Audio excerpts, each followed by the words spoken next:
Hi, I'm Jennifer Potter, Executive Director of Be Well Texas. Too many people are struggling alone these days, and alcohol and drug deaths are increasing.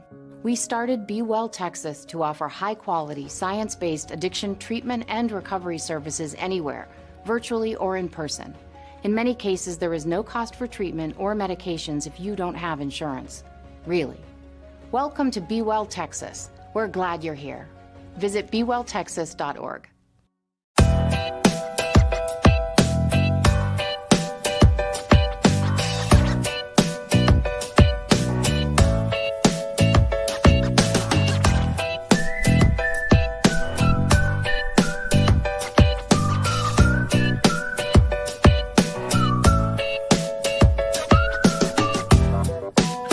Hello and welcome to a new year.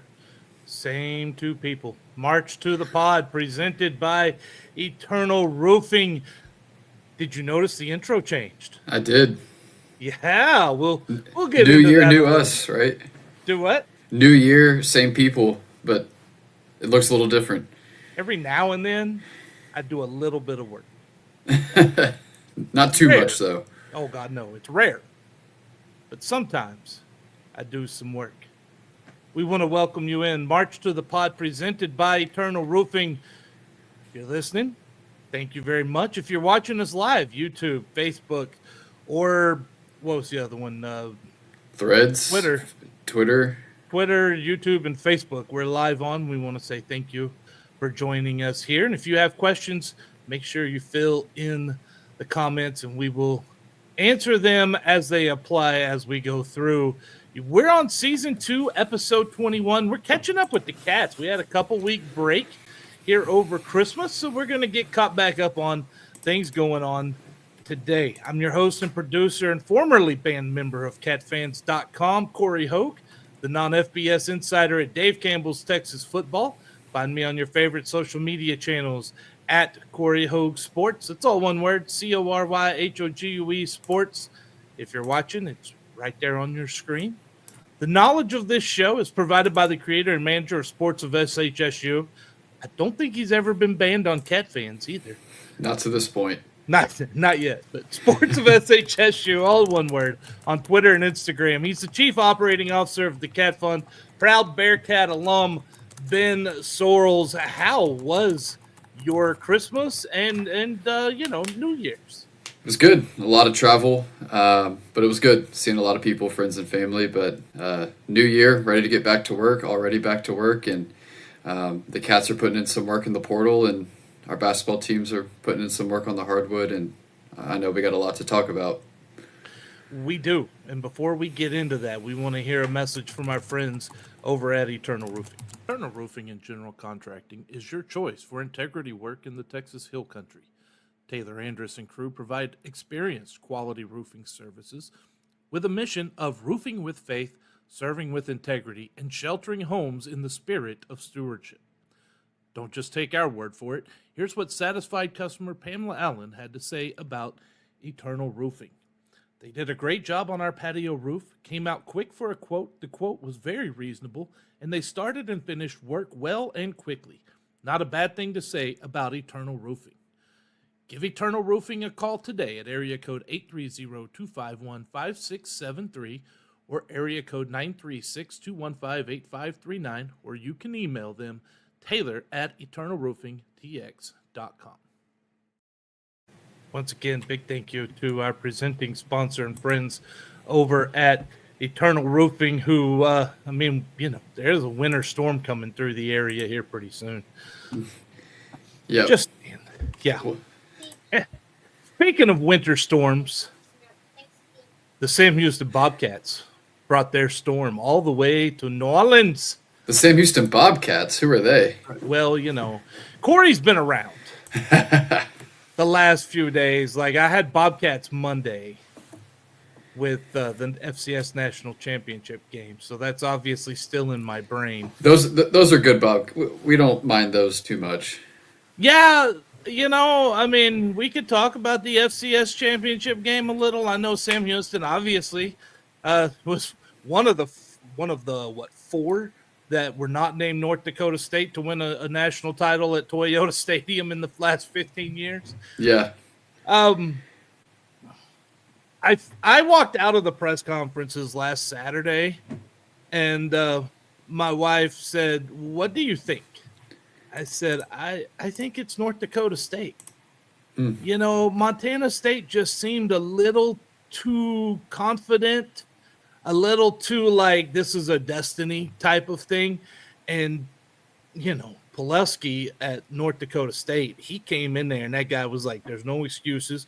Cold's not an excuse. Grass isn't an excuse, right? We got to keep, he's like, man, we got to keep our shoulders over our feet. We're going out right now in this practice. We're practicing violent cuts. And I went, that's a guy who gets it. Yeah, well, and I think that's kind of their demon they can't get over. I think 5 of the last 6 times they've been eliminated from the playoffs have been by North Dakota State. So, and that's twice now they've lost to him in the title game, I think. So it's just kind of the team they can't figure out a way to get over.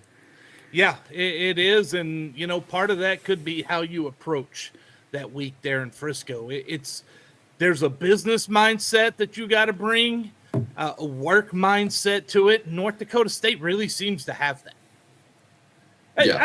I say it's the same thing when the Bearcats won. Casey Keeler had a work mindset every single week. It was, we're going to enjoy the moment, but we're here to work.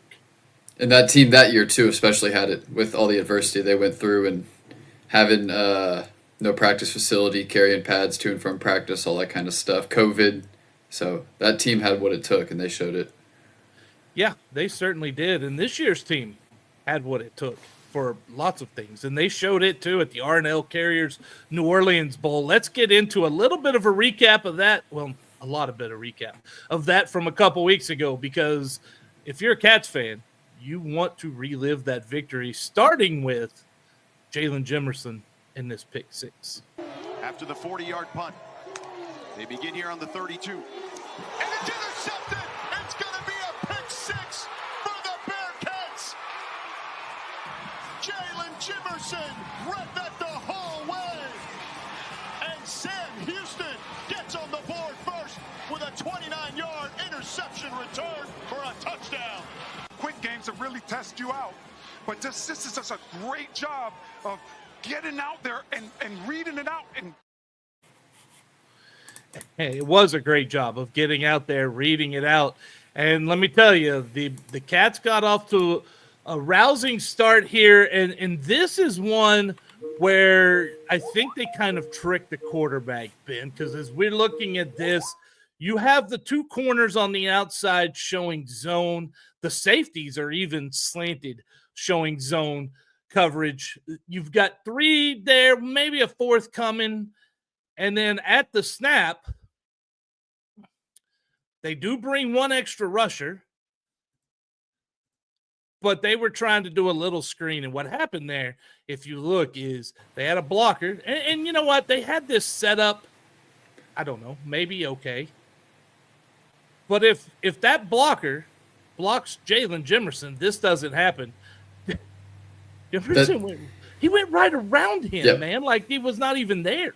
That's what I was going to say on the play, is that wide receiver just completely missed the block. And obviously a huge momentum change. Offense didn't have a good first drive, and I think it kind of took some of the pressure off the offense because the defense put up some points, let them breathe a little bit, and they were much better the rest of the game after that first drive. So it was a massive play, and Jalen Jimerson obviously had a really big night, which resulted in MVP honors.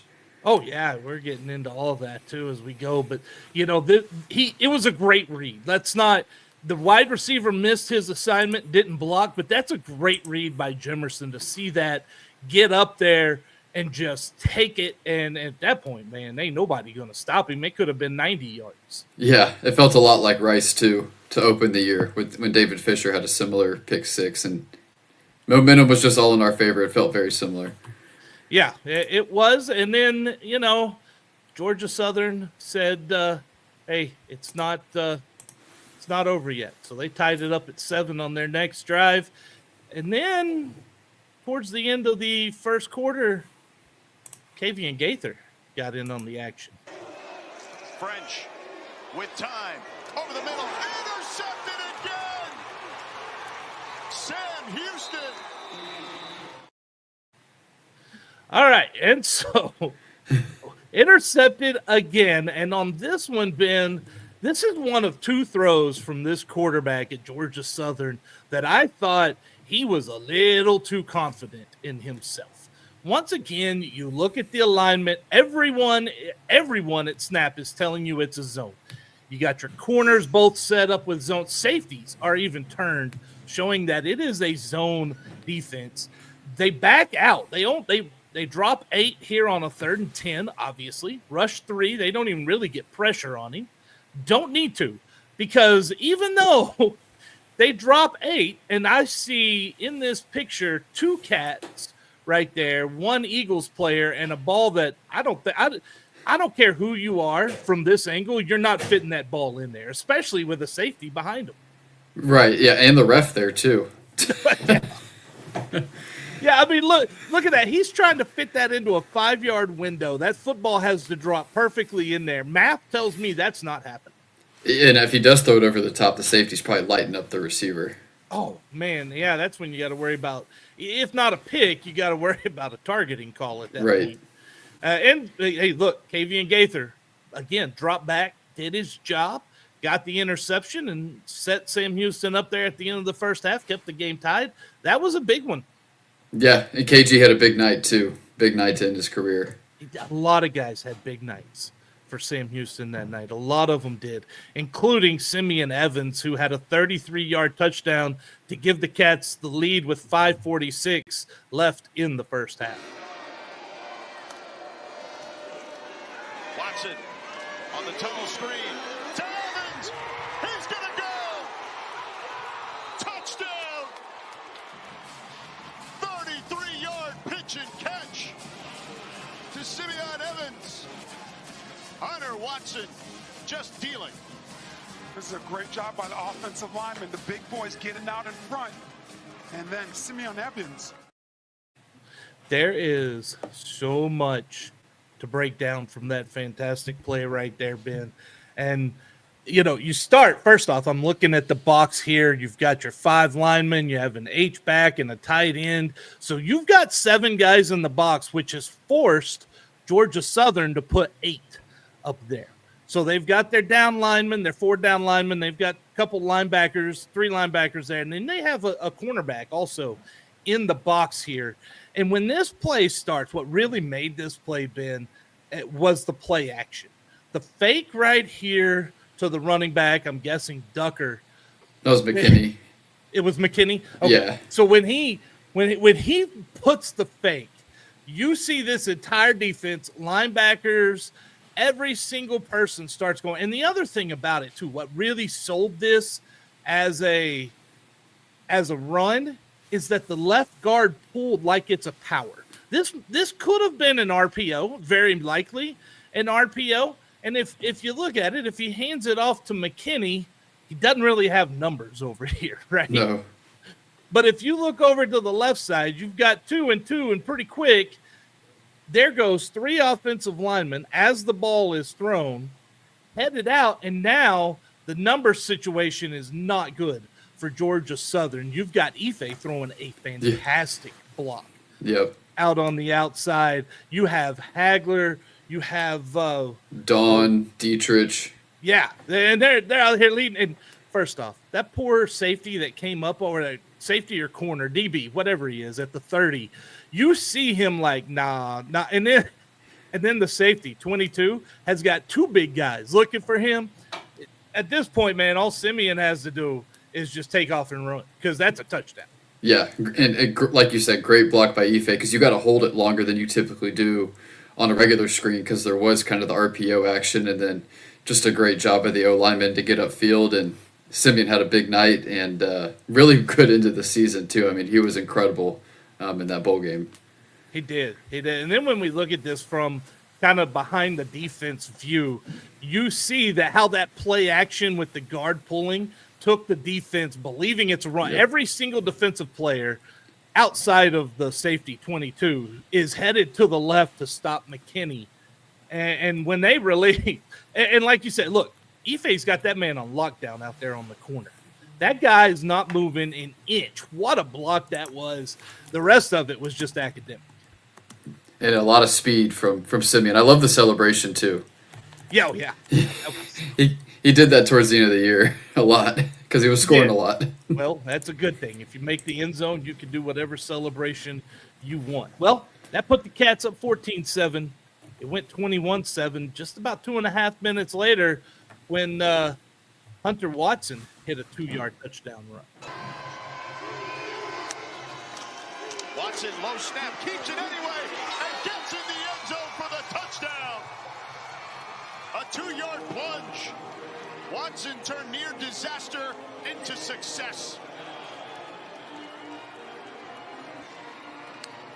The offensive line gets the win. Big 78, Orion Irvin.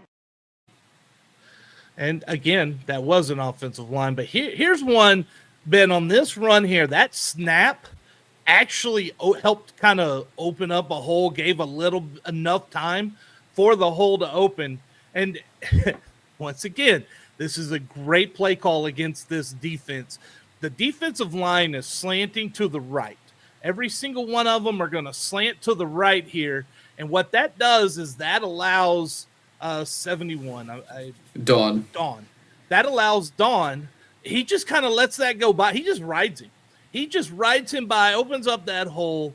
And then filling in there is Irving. Irving is right there filling in the hole. They even best part about this was a quarterback power play at the goal line because the left guard was pulling around. And when you look at this angle, that's 4 DBs and 4 big offensive linemen. That's not a good matchup if you're Georgia Southern. No, especially with Hunter Watson coming downhill too. Oh, yeah. Add another 240 20, Hunter Watson. Yeah, 220, 230. Yeah, good Lord, man. That was so well designed, but that snap being low kind of helped open this up, and you could see as he gathers it, look at that hole that just, especially with the line slanting, that was the perfect call at that time and executed very well. Before that touchdown, we got to go back because my man Jalen Jimerson, he had another one of those interceptions. And French got time, throws it on the run, intercepted again.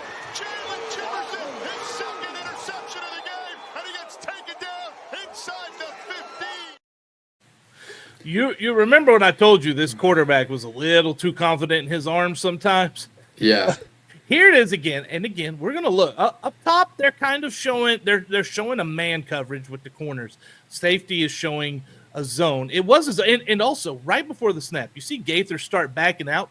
That tells you if you're a quarterback right there. All right, this is a zone, and a fake blitz, a drop back. They drop 8. It's 3rd and 9, and he's trying to fit this. Now this is one that Jimerson undercut, but Jimerson's about 5 yards from the receiver there. Yep. This is one that if he gets a little bit more air under, there's a chance his receiver will get his hands on it. He won't catch it. He ain't going to catch it because you got a safety that's about to blow him the heck up back there.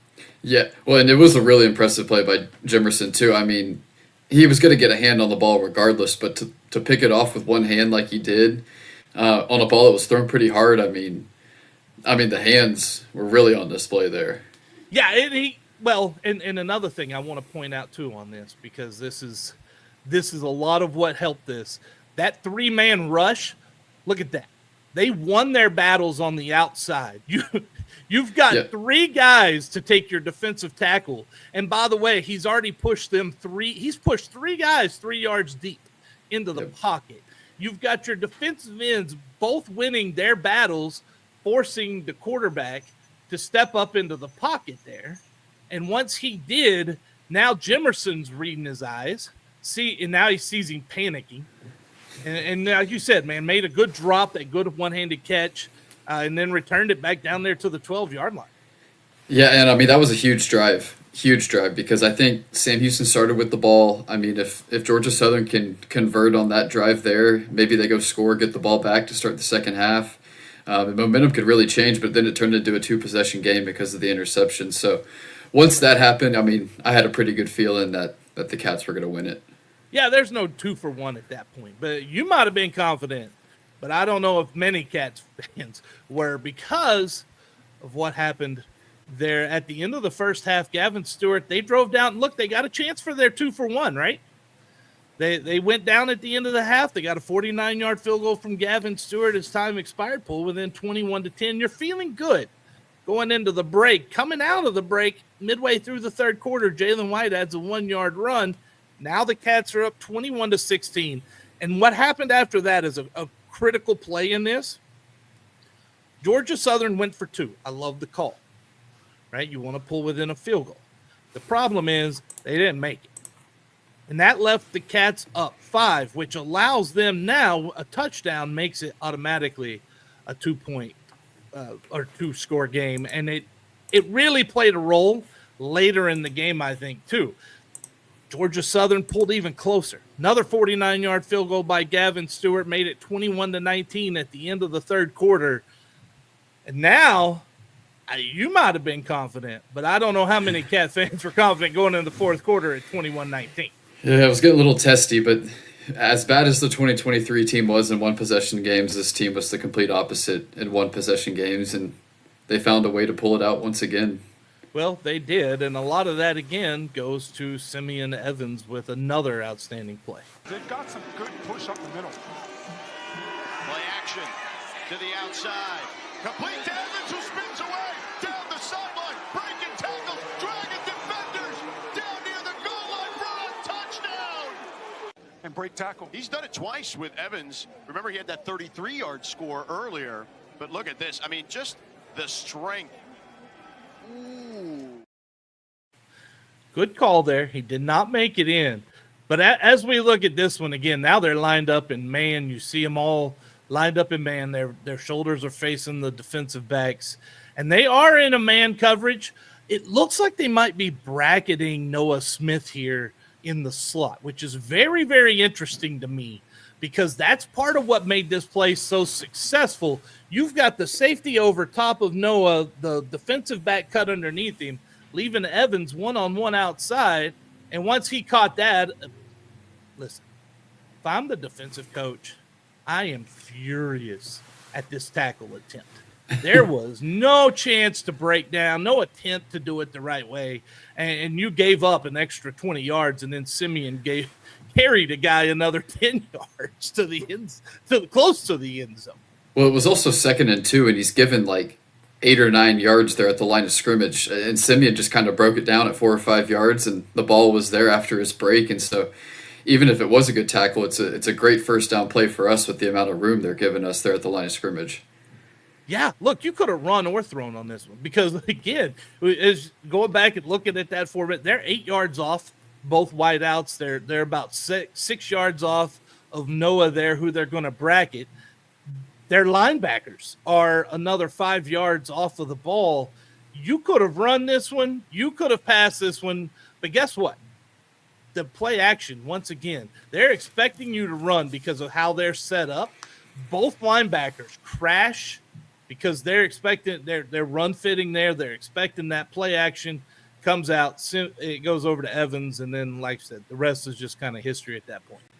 Yeah, and I know we haven't really hit on it yet, but I think the bowl game was Hunter Watson's best game of the entire season.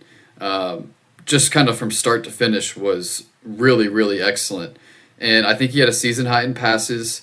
I'm trying to pull up the stat line here. Second most passes of the season, 23 of 28. I know he had 14 consecutive completions, had 2 rushing touchdowns, had a passing touchdown.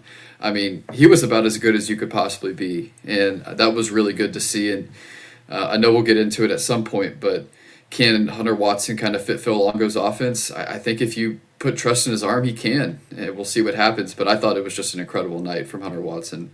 Well, we're going to look forward to 2025 in a little bit, but after that play by Evans, Watson went ahead and a little push action to score another touchdown. If you win with your man, the team wins. And they're pushing it into the end zone. Touchdown. Touchdown, Sam Houston. Tucker and Elijah Sohn pushing in Hunter Watson. We're not breaking down a tush push. Just not. We're stronger than they are. Yeah, exactly. That's what that comes down to. That gave the Cats a 28-19 lead with 11:37 left. And that's where the field goals come into play, because now that's a 2-possession game with 11.5 left. You figure at this point you're getting at most 2 possessions, maybe a third with seconds left at that point. Yeah, and I mean the Georgia Southern 2-point attempt a couple drives before was really big there, because it goes from possibly a 9-point game to a 7 or 8-point game. Exactly. They could have tied it up on that field goal. That field goal they had at the end of the third quarter. Yeah. So that really that 2-point conversion stop played a huge role in it. Christian Pavon added a 21-yard field goal with 1:57 left. Jason, he had a good night too. Every kick was in bounds. Every extra point was good. Made his field goal. So he's great indoors. I have noted NRG. He's been great. He made that 46-yarder against Texas State. Was perfect that game. Was really good in New Orleans. So maybe he's just an indoor kicker. Put him in a bubble, so yeah. He doesn't know he's outside. He don't feel the wind. Yep. That's what it is. J.C. French capped the scoring for the Eagles with a 1-yard touchdown. Very meaningless 1-yard touchdown with 9 seconds left. Cats win the R&L Carriers New Orleans Bowl 31-26. First bowl game, first bowl win. 1 for 1, Ben. Hopefully we'll make it 2 for 2 this next year. We'll see. You got to get there first. Yeah, I was going to say, we'll see if we get there. Let's start with Brad Cornelson, who was the acting head coach for that game. His thoughts post-game. Yeah, just proud of these guys. Again, I've said it for 2 weeks, it feels like, on all the interviews. I mean, these guys wanted to play. It was 10 wins. It was finishing the job. In the transition, there's a lot of guys that could have pushed that easy button that there is in college football now, and none of them did, and that's what happened. So just proud of these guys. Can't say enough about this team, what they accomplished this year, to come out and do that. Just a great start on defense once again. Offense, when we had moments, came up with some big plays, had a couple opportunities. I think we could have put it out of reach a little bit earlier, but everybody kept battling. We knew they were going to bounce back and keep coming. They're a good team. So just proud of these guys. What do you take away from there, Ben? Yeah, nothing really too much from there. I think the one thing to talk about is just the willingness of this group and even the coaches on the defensive side that wanted to finish the job, get to 10 wins, and finish this thing the right way. I thought that was really admirable. And then on Brad Cornelson too, I know he's gotten a lot of heat this year. Some of it deserved, maybe some of it not deserved, but I think he and the staff need to get some kudos for the way they handled this transition, the way they got the guys ready to play, the game plan they put in place. You could have your opinions about what the regular season looked like, but it seemed like he had the guys ready to go, motivated, and you got to give him credit for that. So just want to point that out as well. No, look, they did a great job. That was they did a great job in preparation. They wanted that one more. They wanted that 10th win. I'm not 100% sure that I'm on board with saying the easy button in college football. It's not easy to say I'm transferring, jumping into a portal, and then still play. That's not easy, because if you get injured, that can hurt your chances at a scholarship at another school. None of those are not easy decisions. They're grown-up decisions. Yeah, they're not. I mean, I get what you're saying, but I see his side too. It's guys want to finish this out on their own. It's not easy to go out there and win a bowl game, and it's not easy to go through that process and play in a bowl game. So I see both sides of it. Oh, I do too. I just like to point out the other side as well. Speaking of the bowl game, the most valuable player was Jalen Jimerson, well earned, and afterwards he gave it's a minute and a half of very kind of an emotional speech on what it meant for him. Yes. A lot of people don't know, but I have a past. 2020, I lost over 50 people due to COVID, family and friends, and like it took me in a dark place, and I didn't know if I wanted to play football anymore, honestly. But my family kept me together, and just like the journey I had to get here, and then my grandma, and then I lost my brother earlier this year as well. It's been a very emotional ride, but my God, he can't give me anything I can't handle, or too much to handle. So I kept my faith in him, even though I'm hurting. I kept my faith. My guys kept my faith in me, and then too, I talked to him yesterday. I talked to God yesterday, and then I wrote something down that I want to share with y'all. Verse,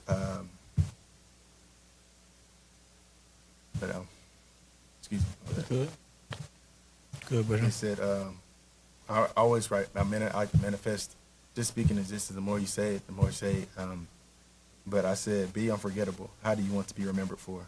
Play fast and have fun. Tomorrow you be that kid who always dreamed of being great. And like, it's the end of the day, it's a kid's game. They don't last forever, but the people you do it with, that's a memory that lasts forever. And this will always be a dream of mine. Not a dream, but like a dream come true. Like just get a 10th win with these guys, and then we did everything we said we was going to do. We was going to go out and get a ring, and that's exactly what we did. We were going to get 10 plus wins. A man who has been through unspeakable tragedy and loss in his family. Very nice to see him get the most valuable player and play fast and loose. Yeah, and he's a really good dude. I've had the opportunity to be around him a little bit for different Cat Fun things, and he's been incredible to us. I mean, just amazing kid to be around. I know what he's gone through a little bit just from being connected to the staff and following his journey a little bit. He's been through a lot these past few years. So it was really cool to see his final college game go that way. He deserves it, and hopefully there's an opportunity for him at the next level, whether it be the NFL, XFL, whatever it might be, hopefully, or CFL. Hopefully there's an opportunity out there for him because he deserves it, and I think he can play at the next level somewhere. No doubt. We want to let you know that we are a podcast on the Republic of Football Network and an extension of Dave Campbell's Texas Football. Please like and subscribe to the podcast and follow us on your various social media platforms, including Twitter, Facebook, Instagram at March to the Pod. That's all one word. March, the number 2, the pod. You can find us on Threads at the March to the Pod. Again, all one word with the number 2. We're going to come back right after another quick word from our friends over at Eternal Roofing, and we're going to talk men's and women's basketball. Eternal Roofing only uses the finest materials in the roofing business while providing an exceptional warranty. Why do they use CertainTeed products? Because they complement any appearance, provide exceptional and reliable strength, and are known for their enduring performance. Here's what Shane Sosa had to say about Eternal Roofing. Taylor and his team are amongst the highest level of professionals. They care about their customers and go above and beyond just doing the job. Give Eternal Roofing a call today at area code 830-251-5673 or area code 936-215-8539 or email Taylor at eternalroofingtx.com. Well, Ben, another big thank you to our friends over at Eternal Roofing for presenting and sponsoring this show. We got to talk some basketball, and both men and women, we'll just get the bad news out the way. They're 0-2 in conference play. But I see two different sides of the coin. So let's get into the women's side here first. They're 7-5 overall, 0-2 in conference play. They started conference play with a loss 79-61 to New Mexico State. And then they lost 64-62 to UTEP. Both at home.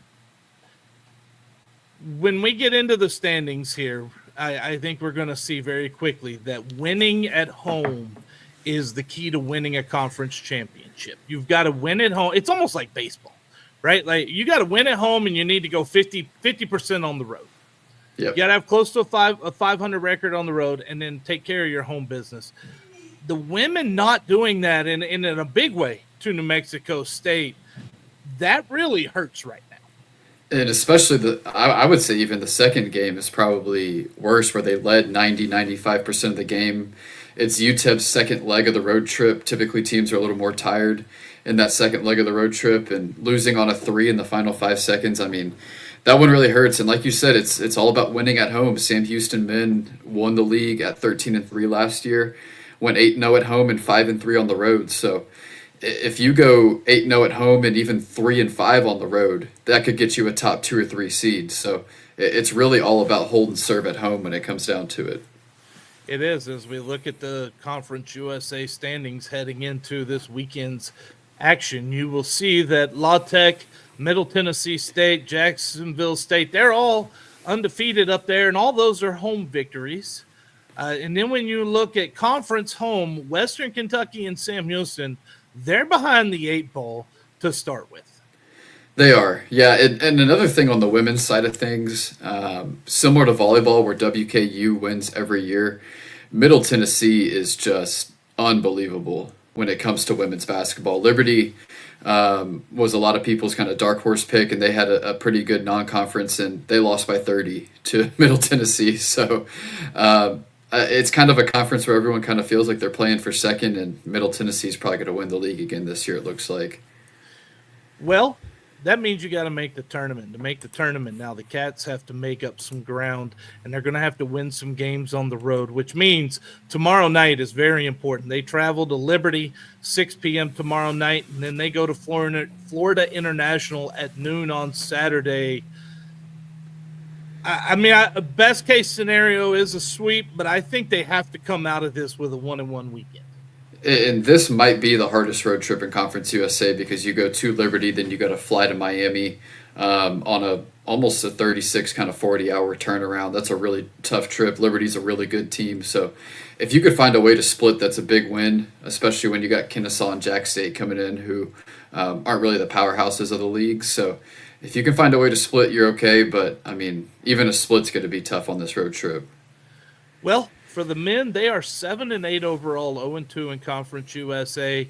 They had road games. So they lost to New Mexico State 75-71. They lost at UTEP 81-72. You would like to have won one of those games.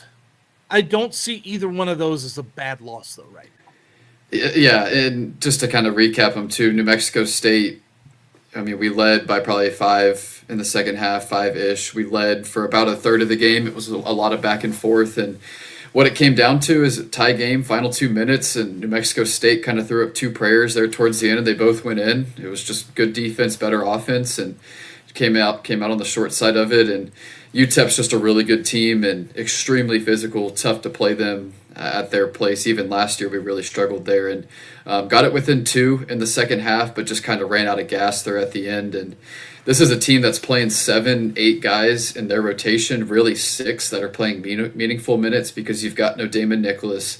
Kean Scroggins is no longer with the team. Marcus Boykin's still working his way back.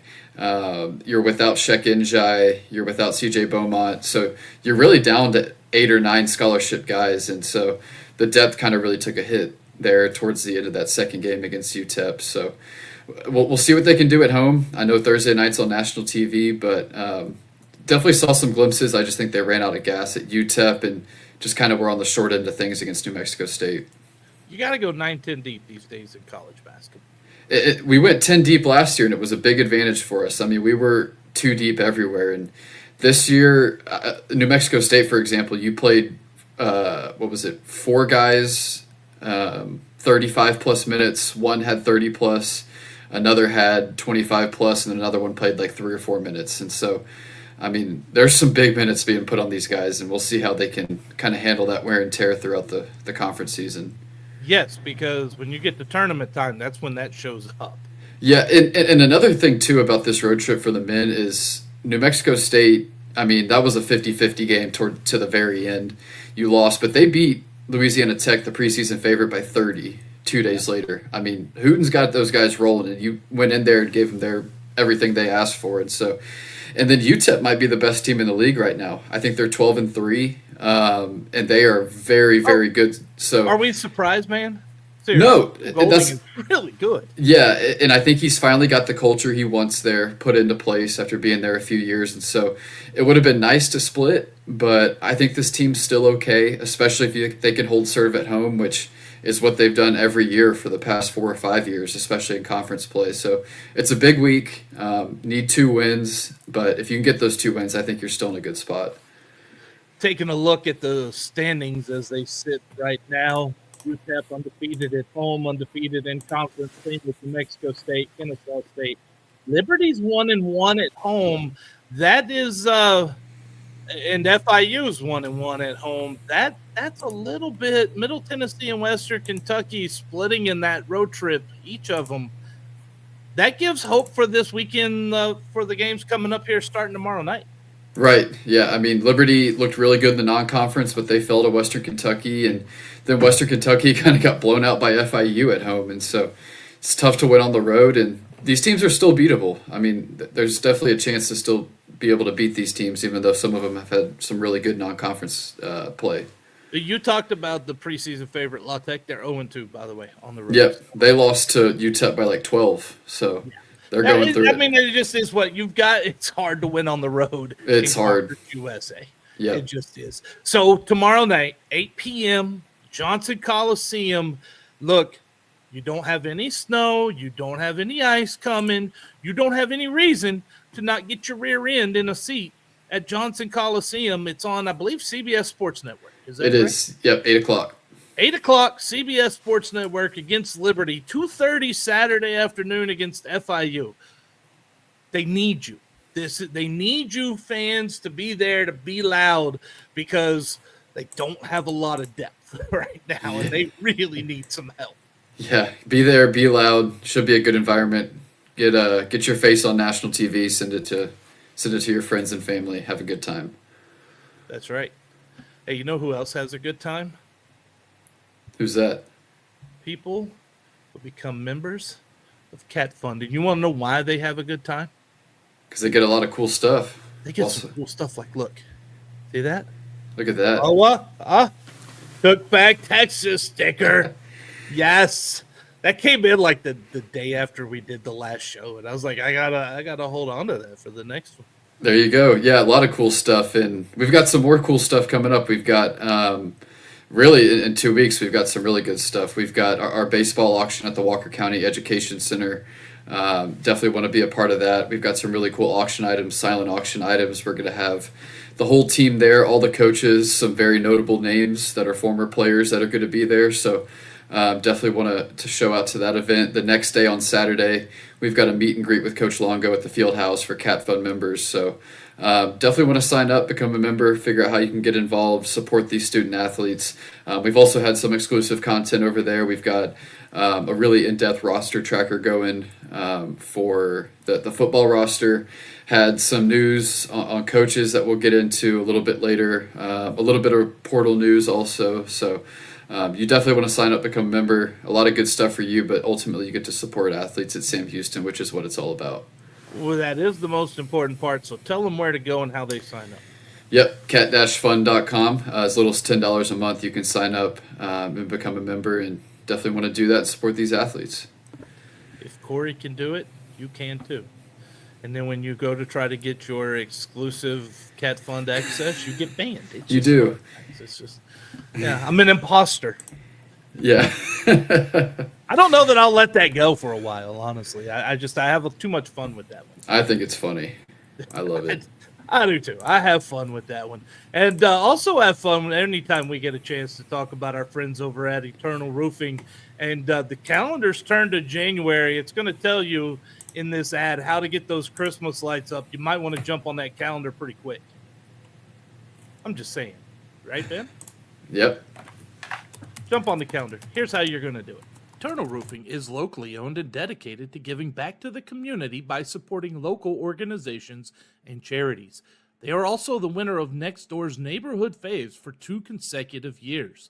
And as you know, if you've listened to this podcast, Eternal Roofing is your choice for Christmas lights.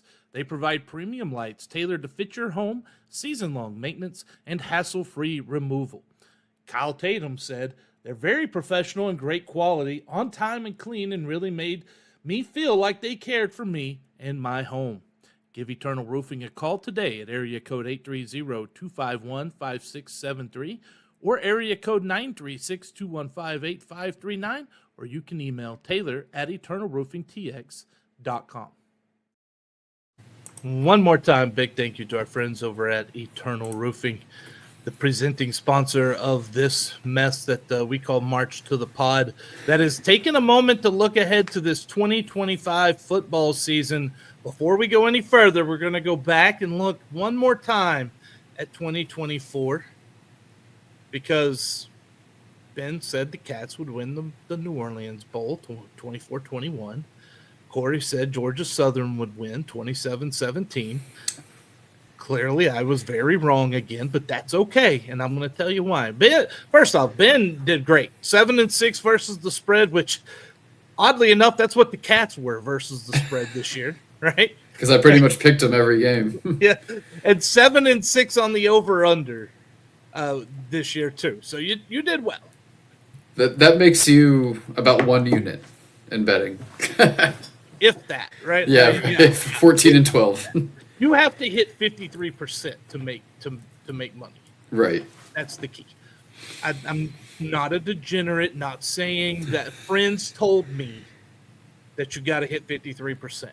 Well, I hit 53.8, so I made. There you go. You make a little bit of money right there. Yeah. However, if you went opposite of what I picked, chess, not checkers, my friend, you would have done really well. So all you people adding me, getting into my mentions, coming into my DMs, telling me how I don't know what I'm talking about with football, chess, not checkers, 3-10. Hey, what was the Cats record this year, Ben? 10-3.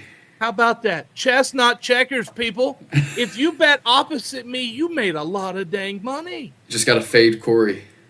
Right. This year. Next year could be totally different. But I was trying to tell you, as the year went on, to put money against the opposite of what I said. Yep. You did. I did. Because, I was giving honest picks of what I thought would happen, knowing that how I've been doing this year was completely off, so I might as well continue. Chess, not checkers, man. You should just hedge your bet and put some actual money on the opposite of what you say here. I would never have done that, though. No, I would never have done that. I could not have done that. Would have made some money. It is what it is. Yeah, I mean, if other people do it, that's great, right? But I know I'm not putting money on it because I've been 3-10. Yep. We'll see what next year looks like. Went 5-8 against the spread. So, if you went opposite me, you did really well this year. If you didn't, next year, be careful. We'll have to wait and see how that starts playing out. Don't just automatically think I'm going to be that bad next year, too. We'll see. It's what's funny about that is in the local Wichita Falls Times Record News. Yeah, weren't you really good this year? I won against picking against the spread, right? So in college. Did you win anything? Pride. Okay, that's something. Second year in a row that I've been the college against the spread champion in the newspaper. Yep. So that just, I had a bad time this year getting an idea of Sam Houston. It's funny because I was able to get ideas of other games. I was going to say, hopefully they don't put Sam Houston on there for next year. I know, right? What's funny is I think he did it a couple times, and I was getting them right, and I think he realized that I do the podcast, so he stopped putting them on there. He thought you knew something about him. Thought I did, right? He loves to put Army on there, dude. I got Army all day. Yeah, I know how those games work. Right. I think this was the first time in like 14 years that the Army-Navy game went over the total. Yeah. Oh, yeah. It was a lot of passing by Navy in that game. Yeah. And by the way, I once again helped with the stats for the Armed Forces Bowl that was Navy and Oklahoma this year. And I got to watch Navy beat Oklahoma. That was fun. That was a great game. God, it was, you know what made it even better? That it was 90% Boomer Sooner fans in there. Yeah. They were, because it's not far from Norman. They were not happy. No, it's not far at all. It's pretty far from Annapolis, but not a little bit, yeah. And Oklahoma has a big group, a big fan base in the Metroplex too.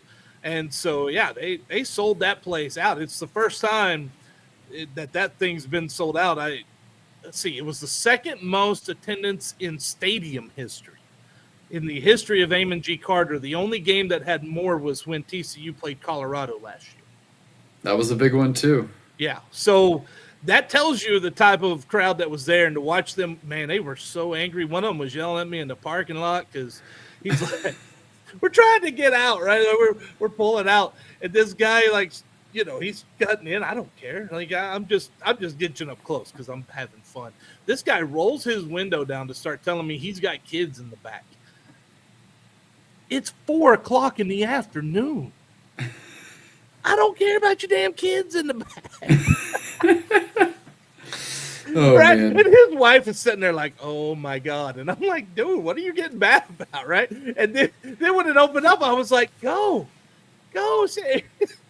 And so them people behind me are honking now because now I'm in stubborn mode and he's going to go in front of me. That's the only way this is going to work now. Adventures of Corey at the Armed Forces Bowl. Sometimes it's fun. Sometimes it's not. If you're my wife in the car going, Corey, seriously. Let's just get home. Let's get home. And I'm like, yeah, but I got a kid and a dog in the car, I mean, come on. Yep.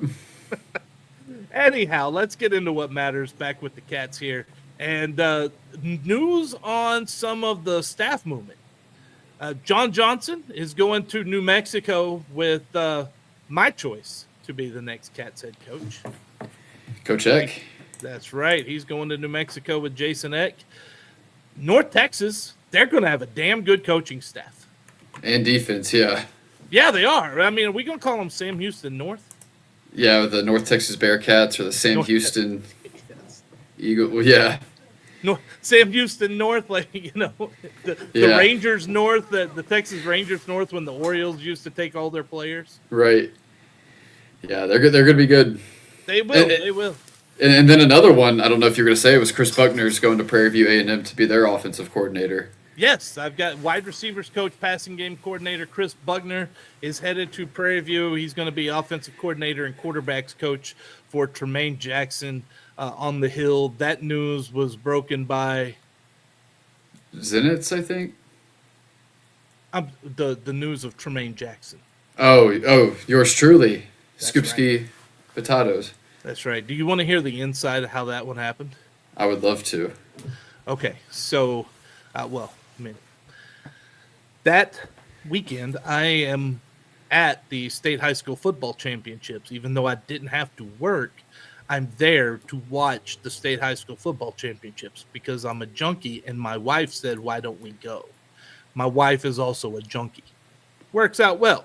That's why marriage works for 10 years or more. Anyhow. So I had my iPad. I kind of knew that there was a chance this was coming. I made sure I brought my iPad. I brought my MiFi with me. We set, club levels so that way I could get into a place and type it up. And so I knew before leaving on that Friday to go to the state games that this was going to come down, that this was happening. I knew probably Wednesday that Tremaine, I wrote the story Wednesday that Tremaine was leaving. But I wasn't comfortable breaking it at that point because he's still coaching Valdosta State, who was in the Division II championship game over at McKinney. And so I started, getting with a few coaches like, hey, if you were in this situation, what would you be okay with, right? Talking to other writers, talking with Mike Craven, Greg Tepper, hey, guys, what would you do in this situation? How do I handle this, right? Somehow, some way in the end, I ended up getting a hold of someone very close to Tremaine and who was going to be in there and in the locker room and around that situation. And they were very adamant that they wait until that nothing is published until he had told the team. Without this, I'm running it probably after the game starts or I'm running it at halftime. Yeah. But once I got this from inside, I said, all right, listen, here's what I'm going to tell you. You text me when the team knows, and I will publish this. But don't let this get out, right? Like at this point, don't let this get out. Yeah. They did well. They as soon as that happened, I got the text, said go. I hit publish, and Tremaine Jackson to Prairie View, which most people knew was probably going to happen, became official at that time. So that's, the inside how some of that stuff comes about. it's kind of interesting. So I'm watching state high school football championships. I've got my phone checking on Valdosta and Ferris State. And then as the game gets close to the end, I'm heading into the club section to set up and get ready so I can hit publish. And then, put out the social media post, everything else that goes with it at that point. Yep.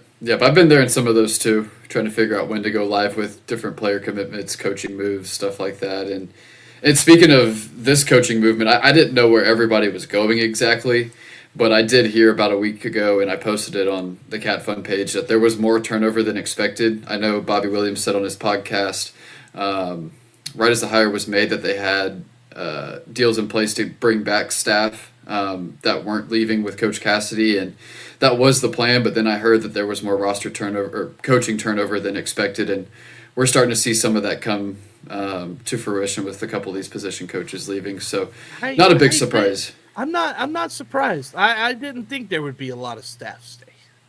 No, yeah, I wasn't too surprised either when Longo it came deserves down to to it. bring in his own people. Right.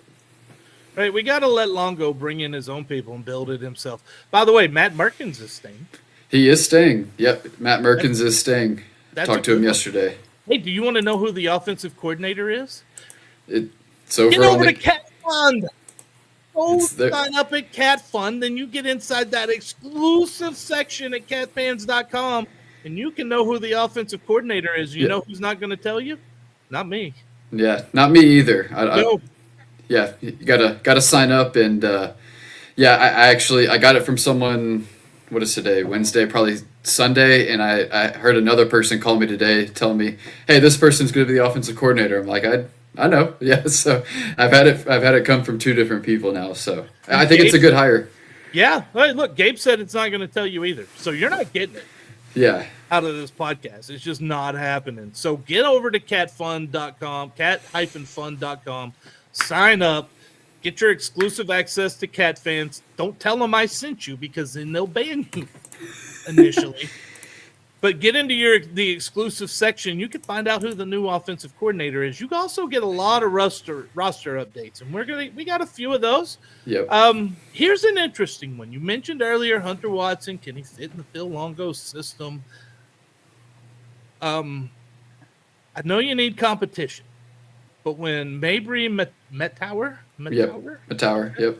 from Wisconsin transfers in, that tells me that I'm not 100% sure that Longo believes that Hunter Watson is his quarterback. Oh, no, and I don't think it's 100% either way. It's going to be a competition. I think Mabry's a much better system fit. I think Hunter's probably a little farther along in his progression and in his career. Maybe a little bit better of a quarterback as it stands, but is he the right system fit? We'll see. So it's definitely going to be a competition to track throughout the spring and off season. But you need a competition, because as of right now, your backup was Silas Gomez or DJ Bailey. And I think Silas is a good backup. I don't know if he's a guy that could compete for the starter job. And DJ Bailey's just not there quite yet. So you needed another guy to bring in that you could feel comfortable with to play if you needed to. And you got that in Mabry. Yes. Now, this is a very good question. Brian Judson is asking here. Brian Judson Jr. asked, are we waiting on the 10 days and the HR for the announcement on the staff like we did for Longo? Yes, we are. And so with the defensive staff, if you think about it, the bowl game was the 19th. They were all here till at least the 20th. The earliest those hires could have been made, if it got posted the very next day, is December 30th, 31st, something like that. I haven't really seen them posted. I don't know when they were posted, if they were. So that's probably some of the delay there. And then the offensive staff, these guys have just left this week. And so if that's the 10 days there, you got to be 10 days, and then you've got to be able to make the hires. So, waiting 10 days, it's kind of a pain, but it's part of the process at Sam Houston. just to Sam Houston. Yeah. Just to Sam Houston. Hey, if you've got them, I don't know that waiting that 10 days is as big a deal. But here's the other thing: when you want them waiting 10 days, but then nobody's working over the holidays, that's not how this thing should go. Right. Yeah. I mean, it's tough. I mean, I know it's kind of been a little bit of a one-man show with Longo in there and some of the GAs and interns. I mean, he's been working hard. It's hard to do this as a one-man show, and it's not a one-man show right now. You've still, like I said, you've got some graduate assistants, you've got some interns. Coach Merkins is there. Pretty sure the OC that I mentioned in there is already on campus. I've heard one other coach is on campus as well. So you've got a decent staff now, but it's still tough to do without a complete staff. And they still bringing in players. That they've been very active in the portal. Another one, wide receiver Caleb Black from Arizona State. Do you know much about him? Yeah, Klein Oak prospect, so close to home, wanting to get back to home, was a 3-star prospect coming out of high school, had some really good offers there. Didn't see the field a lot. I think he only appeared in a few games, but when you get that kind of talent and a guy like Caleb Black into a receiver room that's really starting to shape up for next year, especially getting Michael Phoenix back, I think he's going to be a really good addition. He's not a guy that you need to lean on to kind of be a number 1 or number 2, because you've got Quavis Humphreys, you've got Michael Phoenix, and guys like that. So a really good depth piece that you needed with Noah Smith, Ife Day, and Simeon Evans leaving. And I think it fits a need there at wide receiver.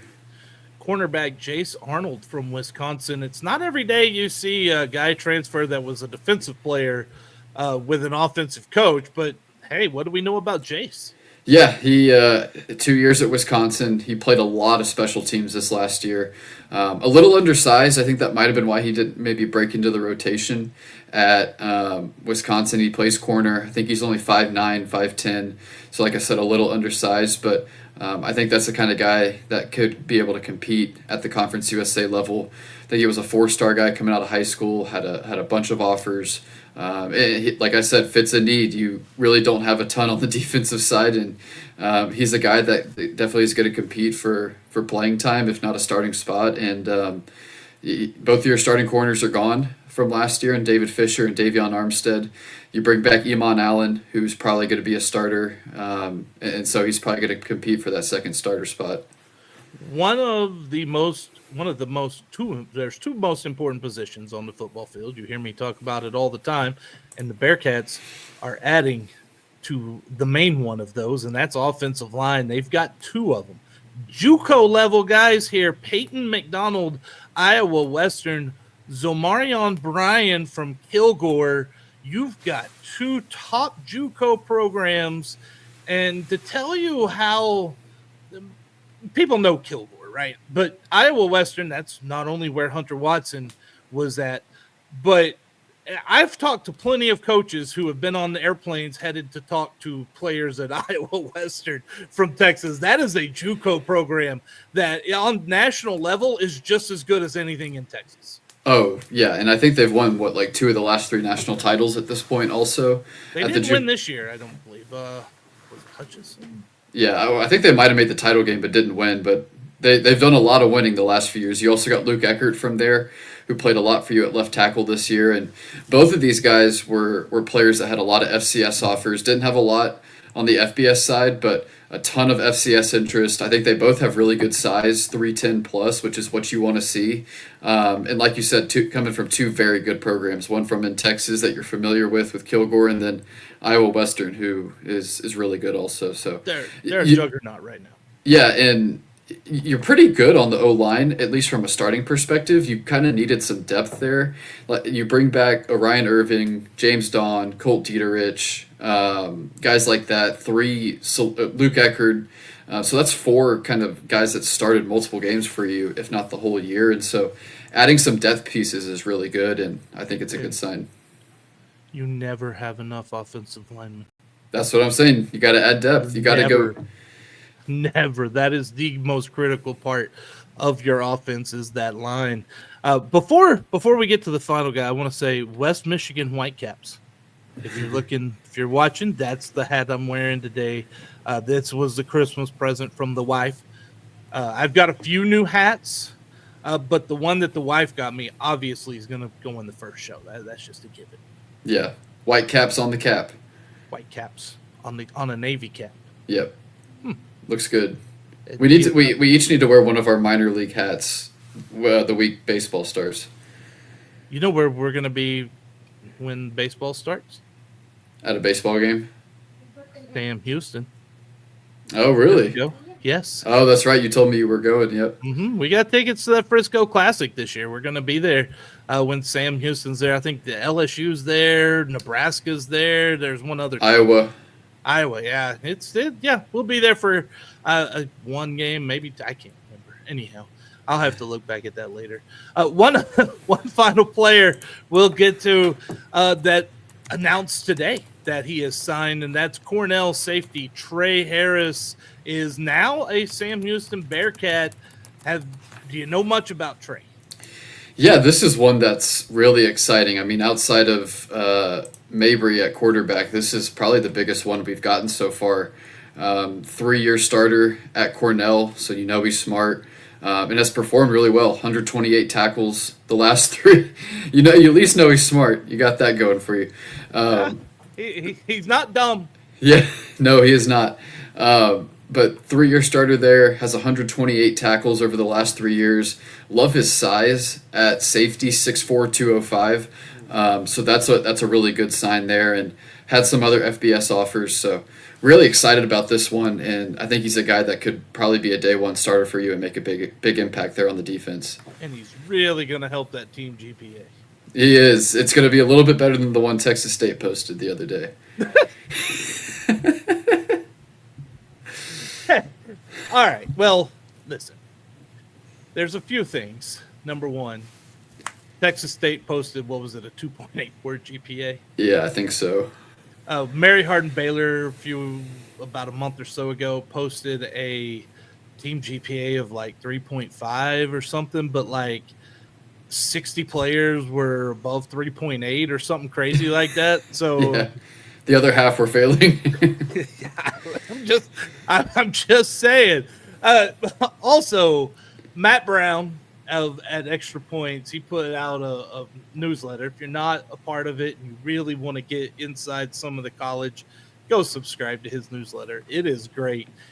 He did an open records request in Georgia to get Kennesaw State's applicants for coaching. And let me tell you, I'm starting to get my own application together, because I realized, first off, I think you applied for the Kennesaw State job. Me? Right? No, not me. No, I really do. All right, so we got this guy here, Joseph in Spokane, Washington. He's got a proven track record of success, 4 national titles, 3 with Eastern Washington, 1 with Houston. He's 22 years old. He did all that through the dynasty mode of NCAA 25. It's the exact same as real life. Let me tell you. Then you've got a guy named the head coach Marlboro Jesus. Oh, he doesn't get an interview? I'm not sure, man. I just do it for the name. He might have back in the 60s or 70s when all the coaches were smoking on the sidelines and stuff like that. He added notes. Listen, comma. I know this application will not be taken seriously immediately. Maybe later, but not immediately. Yeah, not right now. Because of my age and the fact I've never coached a football team. But I am an incredible motivator, and I would provide a spark to the team, as well as get national media attention on your school and program. It kind of be like a Ted Lasso kind of thing. Yeah. Here's a Derek leaned on his experience with NCAA 25. Here's a candidate named Ben. Oh, yeah. Here we go. Highly experienced head football coach with 20 years of NCAA college football experience, including leading teams such as Miami University, Ohio, and Ball State University to conference championships and multiple BCS New Year's Six bowl appearances. This is why I think it was you. You start putting BCS in there. So he's been playing since NCAA 05. He hasn't played 20 seasons of this game. He's been playing for 20 years. So that takes me out of it. I wasn't old enough to play at 6 years old. A strategic, well, I mean, anyone's old. Gabe was playing games at 6 years. I wouldn't know what I'm doing. A strategic leader who empowers players to excel by emphasizing their strengths, positive reinforcement, and player-specific development. Proven expertise in running a spread offense at a 4-3 defense. Hey, he's got some philosophy in there. With That's PlayStation good. lingo, right? With a strong focus on pressure defense, blitzing, creating turnovers. Awards and achievements. 2010 BCS National Champion. a 9-time BCS bowl winner. But here's my favorite thing that Ben wrote. List of references. My wife, my video game players, Ball State, Miami, and my mom. Oh, that last one's a big one. That's a big one. So as I start getting, and then there's another one, and we're not going to get into Mr. Charles F. Frenzel, but that is one that I suggest you go read about what the F stands for, and that how Charles is going to bring the F to Kennesaw State, the F attention, the F heat, a lot of F in this. But which had me thinking, like I'm doing my own application. So like butt cheeks, is that one word or do we spread them apart? You did it. Yeah. I did it. Yeah. I mean, I got to know, is butt cheeks one word or do we spread them apart? I'm going to go with the former. I think it's one word. I told you I'd work that in there. You worked both of them in. You had two requests to work in for this podcast, and we fit both of them in. Listen, if you challenge me, if there is a way, I'm going to do what I can to try to find it. We'll see if we're back next week after this fiasco. The chances are always slim. Anyhow, thank you, Ben. It was great. Glad you had a great New Year, great holidays. Glad to see you back, and glad to have everyone joining us, watching on, well, bless you, honey. So glad to have you on Twitter, Facebook, YouTube. We might be back next week. We're planning on it, but we'll see what the FCC has to say about that. Whether butt cheeks is one word or two, maybe that'll determine it. Oh, all right. We did it. Yeah, we'll be back next Wednesday, 4:00, January 15th. Until then, Ben, these basketball teams need some victories, man. Let's bring them home some W's here. Yeah. Eat them up, Cats. Let's get a couple W's, one of them on national TV, and let's keep signing some players. Go get your butt in Johnson Coliseum seats.